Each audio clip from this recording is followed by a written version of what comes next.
Good day, and welcome to Common Sense with Tom Schmitz. On today's show, it's Cop Talk with Ocala Police Chief Greg Graham. The Chief is at the Ocala City Council meeting, so we'll be talking with Public Information Officer of the Ocala Police Department, Meghan Shay.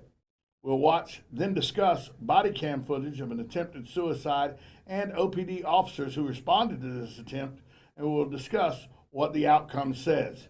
But first, in case you missed it. In case you missed it, it's brought to you by the Riley Arts Center of Ocala, the premier performing arts center in our area with concert events, dance events, and comedy events. The Riley has something for everyone. Don't miss Disney's Frozen Sing-Along. June 22nd, cool off for the summer by reliving the magic of Disney's animated hit Frozen in a sing-along event the whole family can enjoy. Watch the beloved movie play out on a large screen and sing along to all the movie's most popular songs, yes, including Let It Go. On-screen lyrics make it easy to join into the fun. This is a whole family fun enjoyment time at the Riley. For more information on this show or any upcoming event at the Riley Arts Center, go to RileyArtsCenter.com for an up-to-the-moment calendar of events. The Marion County Board of County Commissioners on Tuesday unanimously approved an amended contract with the county's Fire Rescue Union to increase the pay of paramedics and firefighter paramedics. The vote means all current paramedics will see an increase of $3.43 per hour, which is $10,284 and change annually for dual certified firefighter paramedics and $10,000 in change for single certified paramedics. The starting pay for paramedics will also increase. Firefighter paramedic dual combo will now start at a base salary of $50,014 and change, with a single certified paramedic making a base salary of $45,715 and change. The salary includes a transport stipend. County officials said dual certified paramedics are also expected to make an extra $2 hourly stipend when working on the transport unit. The vote today to approve the contract was a commitment from the Commission to invest in the people and citizens of Marion County. This according to Jay Boardman, the president of the Professional Firefighters of Marion County. Before the Commissioners' vote, the approval had to be ratified by the union, which has been done. With everyone on board, the raises will now take effect October 1st of 2018. That was In Case You Missed It, brought to you by the Riley Arts Center. Find them on the web at RileyArtsCenter.com.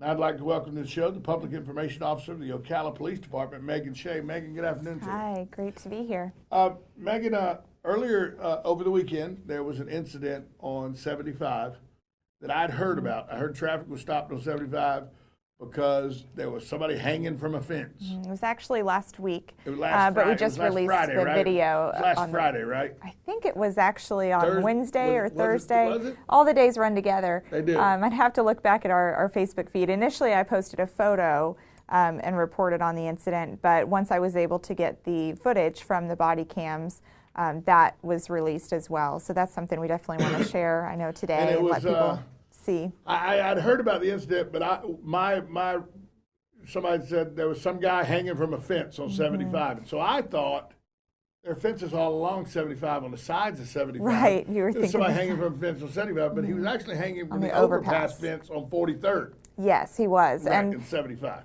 Depending on where you are, in some photos it doesn't look like a big drop, but in others you realize just how high up he was. When you see in the video semi-trucks passing nearby, you can really get that scale as to how high up he was. Well, so very dangerous. He was on a 6 to 8 foot fence above a guardrail.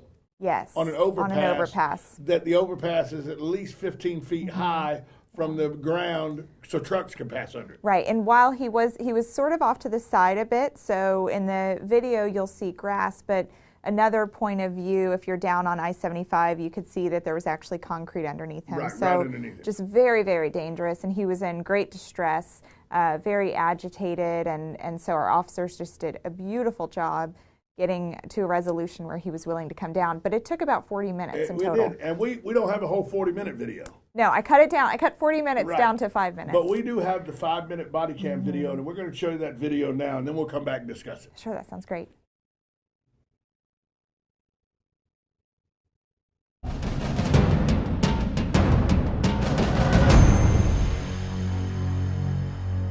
What's going on? Hey! What's going on?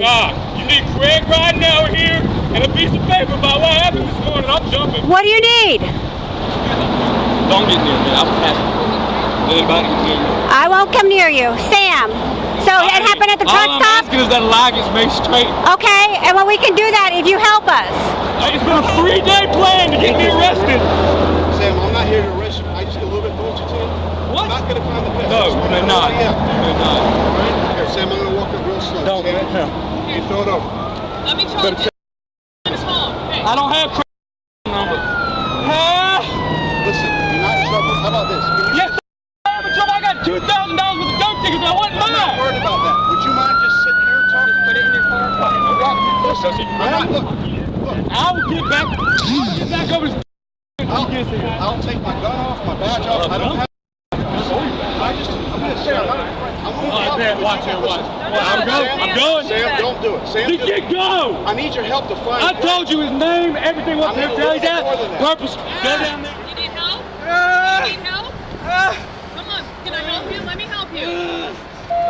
Don't touch me. No, let me help you. Please, Sam, let go me slow. help you. Go slow. Just come to the top, brother. Come on. They're going. Look. Sam. Sam. Come on. They're coming. They're going. Coming. They're running code, brother. They're going as fast as they can. To me. You're not in any kind of trouble. Just come over. Stay on the pole, Sam. There you go. You're doing good, bud. I'll be able to see you from over. Shut up. Don't touch me, bro. All right, we're not going to touch you. They're here. All right, come on. All the friends are here. Sam, come over to the side, brother. Swing your leg over. No, I think that's Allison right there. Is She this- can sign it. is this I stop? want those charges dropped. I didn't do that. What are, hey, what I are didn't got. Is that a blonde? what are the charges? I don't know, man. I'm a judge. No. Well, that ain't going to settle nothing, Sam. I didn't say that you. Charges dropped. But we can't That's all I fix. got left We is can't my fix it if you're on the motherfucking bottom of the overpass. Hey, bro, I'm not coming down till she says she did it. All right, well, we'll just hang tight and we'll work on it. Just have her step out of the car, okay? I gave her a form to fill out saying that you're not responsible for anything and no one's getting in trouble. What's going on, brother? I need you off the top of that fish. She's not freaked out. So listen, Sam, we're getting you in water, all right? The sergeant, my boss, is bringing the signed paper. Hey, where's Allison? I want to see her sign it. Nah, well, let me see her, man. Make sure it was her. Well, here. You better tell her to just step to the curb or something. Hand me that paperwork first. I want to read it. Yes, sir. A GED dropout. I was making $70,000 a year, the best I'd ever do. Today was my first day of work. But that hasn't gone right. Yeah, Sam, it ain't over, bud. It ain't over, bud. What I'm going to do... I want the whole thing filled out. I'm going Hey, to sign it on the car in front of you, all right? she puts her full signature on there, your full signature. She can print after I come down. Hey, while he's getting that sign, you want to come down and take a break? Sure. No, I just don't want you to fall off that fence because you're getting tired, bro. Yeah. Right now, my main job is to get you off that damn. Yeah, that's all we care about, man. I care about you. Hey, make her get right. So when we get that paper signed, you're going to come down. Hey, it needs to be right, man. I told you. You need to right. put your We'll word go on back it. and forth. There will be no bull about it. No bull about it. My name's on it. I'll sign What it. county is this? She signed it. It's dated. Let me see the signature. May 29th. Hold on, don't let go. Yeah, don't let go. Allison. And I can give you my word, you ain't going to jail. This is it. It says Allison. It's just, she printed it and you wanted it signed. Yeah, see, she's just walking. Come on, brother. I walked across this bridge earlier. Yeah, Sobbing my eyes out. I have nowhere to go. I understand. No job. Nothing Sam. to eat. Legal and binding, brother. My name's on it twice with it printed and signed. And read the statement again to me. And what's the top have to do with anything? The top is, You can fill that I in. fill that out with you. I know information. That's Yeah, fine. if you can do it, but I need you over Well, here to read do that. me the statement. Everything is all right. No charges will be filed. I don't want anyone to get in trouble. Sam has done nothing wrong. He hasn't done anything. All right, and it's a legal binding statement, brother. Ocala Police Department written on the front. Please don't hurt yourself. It was. But I got to get it dry, and I need you to help me finish out this paperwork. Just go real slow, all right? Sam, can I come up and take your hand? Can I come up and help you? Go real slow, buddy. All right? Come on, bud. Okay. Legs asleep. His legs asleep. You're gonna have to manipulate it to come over. Not your fault. All right, easy down, easy down. Get your feeling back. Easy, get your feeling back. Grab it. All right, you want some sneaker? We got you. Just let go. Yeah. All right, Sam. Listen, buddy. as promised. Good job. You're all right. You're good. Okay. All right. Good job, Sam. Good decision, bud. That was some intense video. It is. It's very intense. The young man was obviously felt like he had been set up for a drug charge or something, which, by the way, the officers looked, there were no drug charges pending, no complaints had been made. Yeah, we didn't have any pending charges, so pretty quick out of the gate, we knew this is not a suspect in any case that we're investigating. And so at that point, we were able to, or I say we, Detective Freed was able to really get creative and take care of what this man felt was an issue. Am I to understand, though, that there was traffic stopped because the road was blocked Yes, while it was happening? There was. The man thought he saw the woman who had set him up in traffic, and it was a woman that wasn't even involved in this. Right. But she was willing to help in this situation and wrote that statement. So he would think Allison is the name he used, Right. was actually in traffic, was actually there watching the whole thing unfold. Yes. And they were able to use that woman who graciously, and we don't know who the lady was, y'all probably Right. We're do. But keeping her anonymous. Exactly. But she graciously agreed to help in this situation to get this man off the fence. Yes, everything lined up perfectly, really. It couldn't have gone better in terms of just the positioning. We sort of got lucky because there was a vehicle that resembled what he was describing, a silver SUV. I think he was saying a Mercedes. This vehicle was an Acura, and so actually Detective Freed tells a funny story about a tow truck being in front of that vehicle, moved off to the side, and then the vehicle was exposed, and he got on the phone and quickly said, get a patrol car in front of that SUV immediately, because he didn't want him to see that it wasn't the exact car that he was referencing. And then as he was walking up to the vehicle, he said he was thinking to himself, please be a blonde, please be a blonde woman, and it was. And so that really worked in his favor in the negotiations, that there was someone who resembled this Allison person that he had described.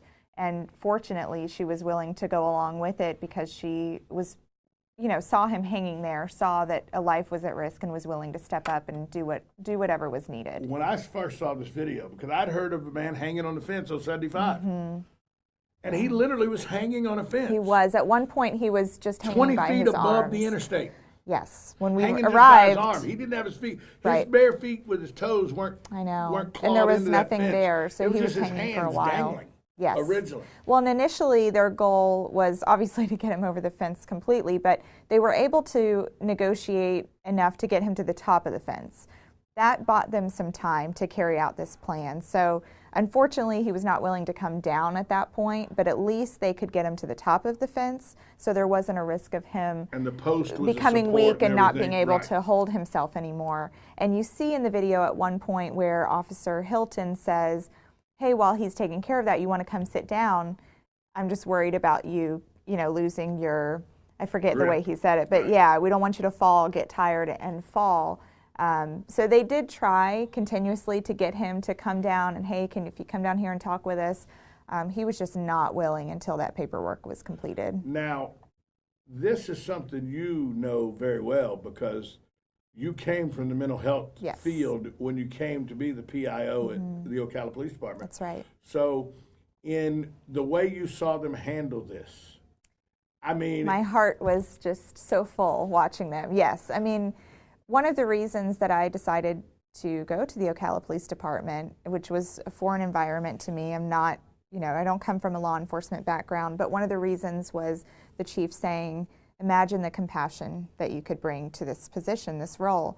And to be in an agency where I'm representing officers who handle themselves in that way with compassion, who handle individuals who are suffering with compassion and respect.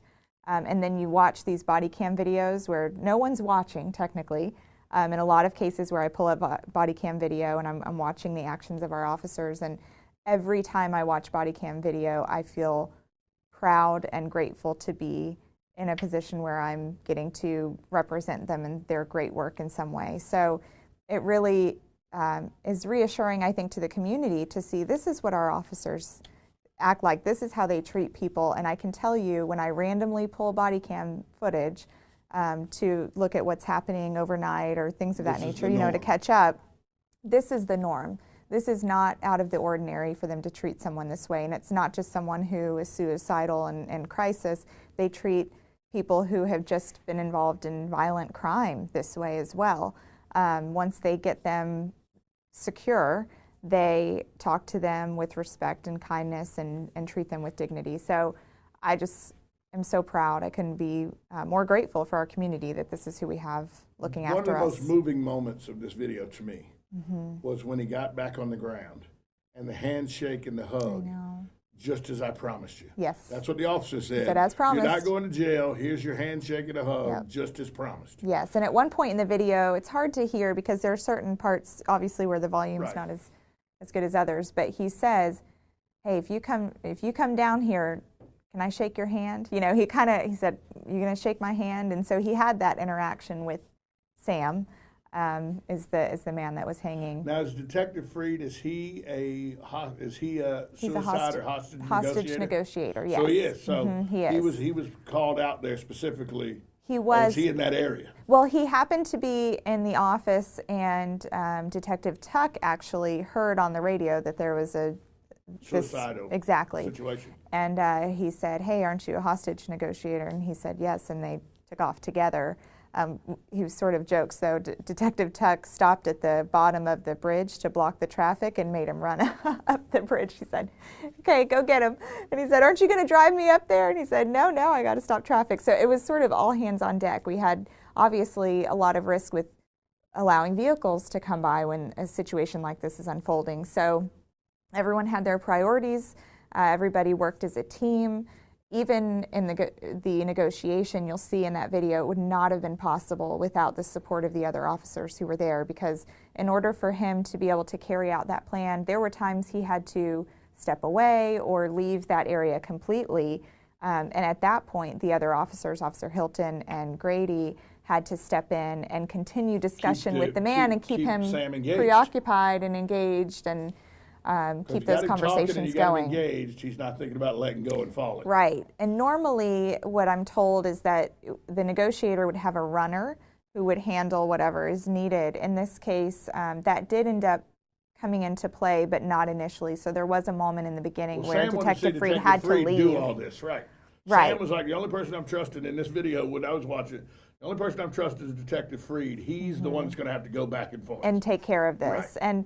And I also love, you know, when we talk about the respect factor and just the way that they treated him, he was very agitated. He was cursing a lot, yelling at the officers and making demands. And you'll hear at one point where he says, and it better be, and I can't remember what exactly he was directing the officer. Better be the way I told you. Yeah. And Detective Freed says, yes, sir. And I just love that, you know, just the way that they treated him. But definitely coming from the mental health background, you know, it's so heart-wrenching to watch someone in desperation. You can hear him talk about what he's going through in his life, what has led to this point. He had a job, $40,000, the most he's ever made. Now I don't have that job. I've lost it because of these accusations. Right. We don't know if any of that's accurate or not, but that's what he thought was accurate at the time. Yes. And so he was Baker acted, which is a 72-hour hold. I don't know after that what's going on, but I know there are going to be some people, Meghan, that are going to be on the other side of the spectrum going, how much money did this guy waste with all these cops and all this personnel? Was he arrested and taken to jail because he wasted my tax money? He should have been. Well, here's the thing. It's not a waste. It's a human life. And every person who lives in this community matters. And if someone is in distress, the role of the police department is to step in and help them and protect their life and the lives of others. And so it's certainly not a waste to spend time saving Sam's life and getting him to treatment. And that is the role of the police department. That's why we're here. There are going to be some people that say he should be arrested because of all the resources he took up. Well, I mean, if you arrested every person who was Baker acted for the resources that they take, you know, now. I mean, you know, people are Baker acted on a daily basis, multiple times a day. We have two facilities in our community with beds, I think, reaching close to 90 beds potentially for crisis care. So there are many people who are in crisis in our community every day. And the role of the police department is to intervene and get them to safety and get them to a treatment facility where hopefully they can get stabilized and receive the care they need to prevent additional situations like that from occurring. Now, did this call come in? Did an officer see this, or were this 911 calls from the interstate that came in? Because I noticed the interstate didn't close. One lane closed, but the interstate was still You can't close. It's almost can't- impossible to close the right. interstate. And he wasn't unless there's a hanging fatality, and he wasn't hanging over the interstate. road. So they cleared the outside lane. They needed to clear the lane to be able to get EMS there as well, because you don't know how this is going to end. I mean, these situations, it could have gone very differently. And also, you know, you think about the people traveling on that road and our officers who were down on I-75 watching from below, just how traumatic that would have been for all of the bystanders as well, in addition to the tragic loss of life. And so, so they did have that prepared, because you have to be prepared for the worst and hope for the best. Now, where is this flyover at? Is this north of, is it in between 326 and 27? It's right by Coles, so it's So the it's by new, Coles, I so say it's- the new cut-through road, the shortcut road, the but flyover. it's, I think it's 42nd Street when you get to that point. 42nd or 43rd. It changes a couple, Right. a So it's the couple one of that times Trinity on that road. Catholics at one end that of, same and road. Coles is at the other end of. Yes, and it's where the it crosses flyover. over the interstate. Yes. So right there, you can see Coles in the background in the video. But like I said, it just, these situations when our officers show up, there's so much going through their mind, of course, and they have to stay calm, and they have to try to calm the person down and get them to allow them to step in. You saw early on in the video, he said, "Don't come near me." He wouldn't allow anybody near him. No, as they came near him, he went lower down on the fence. Yes, and he was threatening, "I'm going to jump, I'm going to jump." And it was just his arms holding him at that point. He didn't have any feet in the fence. It wasn't until they talked him back up on the top of the fence by right, the to get him more post secure. where he had, and then his legs fell asleep. So now they got the whole process of getting him over the fence I know. with his legs asleep. I mean, this was not That's scary. I was watching the video going, I hope this ends well. 'Cause I know, didn't even how it though, ended. well, I didn't you know how didn't it ended. know. No, I you knew told me how about it the ended, situation. yes, and I was said, still well, I gotta scared. go watch. Yeah. So I went and watched. I'm like, dear God, I hope he comes over that fence. I know. I know Meghan's not going to show a man fall to his death, but I don't want the camera to cut off right as his hands let go. Right, or something traumatic. And I will say, what's interesting coming from my background, you'll notice that if you saw this entire video and then you saw the final cut, you'd say, oh, okay, she probably does come from that background, because I'm so careful to not share someone's tragedy and their dark moment for entertainment purposes. Right. So the only reason that I shared this video is because I felt it was important for the community to see how our officers handled it, and to build that connection with our officers, and to see them as who they really are, so that people aren't fearful and they feel that they can trust Ocala Police Department. I want to share more videos like this to give them that perspective and that inside look. But I'm also really careful that I'm not sharing things unnecessarily, meaning there's more to the story that he was sharing, more personal information that he shared throughout the 40-minute experience that some may have shared for additional entertainment for the public, and I just feel it's important to protect the privacy as much as possible. So I shared the parts that do show that he's in distress, but I didn't share why and the full detail of what was really going on in his life. Well, it just seems like you showed the important times of the interaction between the police department. That's what I tried to do. Detective Freed, or is it Sergeant Freed? Detective. Detective Freed, who was a hostage negotiator, and the man in the blue Oxford in this video that was doing a lot of the negotiating. Well, the body cam, most of the body cam video here is Officer Hilton, Right, and he did most of that. But Detective Freed Detective Freed is the blue one in the, Oxford yes. that's negotiating, Sorry, yes.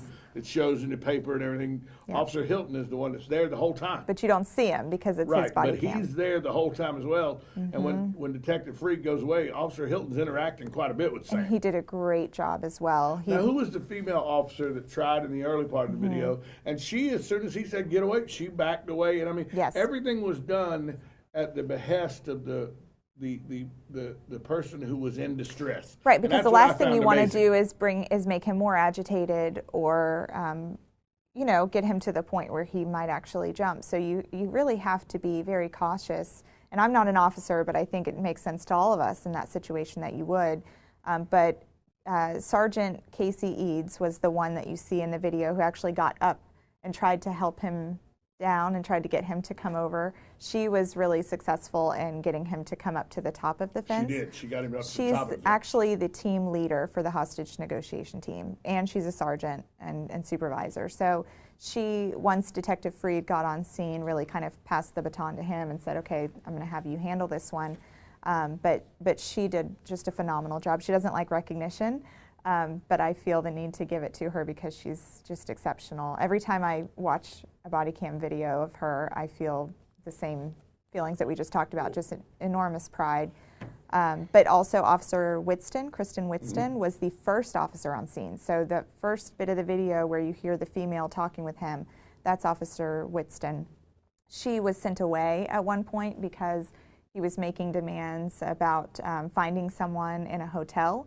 And so Sergeant Eads made the decision to have her go look for this person. They weren't given any hotel names. They didn't have enough detail. But she went to look. But she thought that would help him if he knew we're going to look in the hotels. Now, do we have any update on whether the young man, is he still in a care facility, or do we know? Unfortunately, we don't know. Due to HIPAA laws, Right. obviously, Okay. once you're in a treatment facility, that information is kept very private.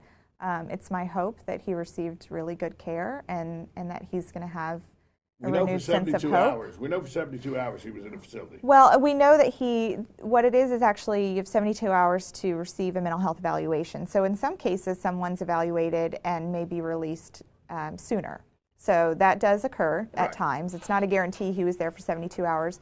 But in some cases, people are held for a longer period of time. Typically, the average length of stay is 3 days, Right. 3 to 5 days. So hopefully he did receive a renewed sense of hope and connection to services. And I think the officers did a great job just reassuring him that it's not over, that even though he feels right now like he's lost everything, it's not over. Definitely a young man who had some issues, and hopefully he'll get. Yeah, he's only he'll 25 years old. Right, So he'll get some help with those issues because 25 is way too young to want to exit yeah, out. you've got your whole life ahead of you. And I love at the end where they said, good decision. You know, Yeah. giving him the credit for making the decision to come down and encouraging him. I thought that was really important because in that moment, I think you imagine what we feel watching the video and the relief but just how tense it is as you're watching it. Imagine being the person in it. Yeah, I was thinking, I bet he's really happy his feet are on concrete now. Oh my But you goodness. never know. But I hope he felt that way. I hope so. I hope he felt relief. I think he did. And I think the officers just did such a great job encouraging him and making him feel proud of the decision that he made to come down, because you can't force anybody. In that situation, they can't just reach up and grab him and pull him. He No. could potentially pull them over Right. with him. So that's not an option in that scenario. So he has the power to make the choice. And I'm so glad that he made the decision that he did. Is there a chance, and you'll tell me whether you can or not, were you able to discern whether this was a resident of Marion County or a transient or anything like that? I'm not actually sure. I know that he mentioned that he was a truck driver and he had a semi somewhere along the turnpike or I-75. So there were some connections to the Tampa area in some of his references, so I'm not sure if he's a resident here or not.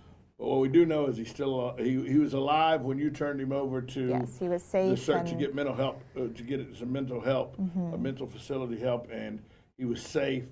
And the men and women of the Ocala Police Department had a successful day, at least on that call. Yes, and like I said, they're so humble. They just can't stand to have any recognition. Like, we're Anytime just they doing do our job. something But they were like, amazing, we're just doing our job. that's Why how they are you-" feel. They Right. really feel like this is what we do. And somebody asked one of the officers the question about just how they were able to keep their composure as he was screaming and yelling and cursing at them. And one of our traffic unit officers said, "Well, I get that all day, every day." You know, he said, I'm on the traffic unit and motors, and so he said, I'm used to that. You know, when we encounter people, they are agitated. It's not a good moment for them in most cases, and so we're used to having people in those situations respond that way, and we are skilled enough to know that it's not directed at us, it's directed at the situation and the uniform that we're wearing. That's what Greg. Not us personally. That's one of the things the chief always reiterates. He does. Is when people get angry and they're visceral towards you, it's not you. It's not you personally. Right. It's the uniform or the situation. So that's how he instructs his officers from Deputy Chief Mike Balkin all the way down. That's right. To you as the PIO. Absolutely, It's not personal. When people get angry, they're angry at the badge and the uniform, not at you as an individual. Yes, and so you have to keep that perspective, and I think it's important that our officers don't carry an ego, you know, to the degree that they would have some reaction, and I have not seen that in our officers. I've seen just humility and respect for every person they encounter and compassion as well. And like I said, that's one of the reasons that I'm proud to be there. If I didn't feel that way about our officers, I wouldn't be there. I'd be somewhere else. So I think it's a huge, at least for me personally, I can say for people who know me, they know that if I say that this is what I'm seeing, it's true. These officers are really top notch. We should be really proud. It was a really proud moment if you really love your city and love your county. Absolutely. See your responders react in that way and to save a human life. It was really, really a proud moment for everybody that's from Ocala, for and Meghan Ocala, County. for sure. And Really it's is. spreading. I just saw this morning, Washington, D.C. was sharing the video, a news station in Washington, D.C. So it's spreading, and I love to see that. These are stories that I think in our country right now we need to see more of. We need more of these than we do the police video that just got released from Milwaukee. I don't know if you've seen that. Oh, I yet. haven't seen that yet. Oh, it was a Milwaukee Bucks player, an NBA player that was taken out of his car and tased. And I heard about it, but I haven't sick. seen it. It's not a good video. And that's the thing, is we've got so much of the bad that we're seeing, and you Fresh know air. what? There are officers out there who are not behaving the way that they should. Breath but of fresh air to see this kind of video. This is what we have in Ocala. I can tell you that this is the norm. This is truly the norm. And these officers are so humble. They don't want the praise, but we should give it to them anyway, don't you think? We should. Meghan Shay, the Public Information Officer of the Ocala Police Department. Thanks for Thank stopping you. in. It was great to see you. And now to this day in history. This day in history is brought to you by the Ocala Golf Club. Call them for a tee time today, 401-6917. The Ocala Golf Club is located at 3130 East Silver Springs Boulevard, right there on Silver Springs Boulevard, just before you get to 36th Avenue. The big golf course on the right-hand side. Jason Linhart and his amazing staff do great things. They make you feel like you're at a country club. So if you want country club style golf at municipal prices, the Ocala Golf Club is the place for you. On this day in history, June 5th, 1944, after receiving favorable weather reports, General Dwight D. Eisenhower decides to proceed with the D-Day invasion on June 6th that led to the liberation of Paris and the fall of Nazi Germany. That happened on this day in history, June 5th, 1944. After receiving favorable weather reports, General Eisenhower decides to go on the D-Day invasion on June 6th. I'd like to thank Meghan Shay, the Public Information Officer from the Ocala Police Department, for being here today, and for Joe Rothenberger and his intern Charlie behind the scenes, making me look and sound a whole lot better than I ever deserved. I'm Tom Schmitz. Have a great afternoon, everyone.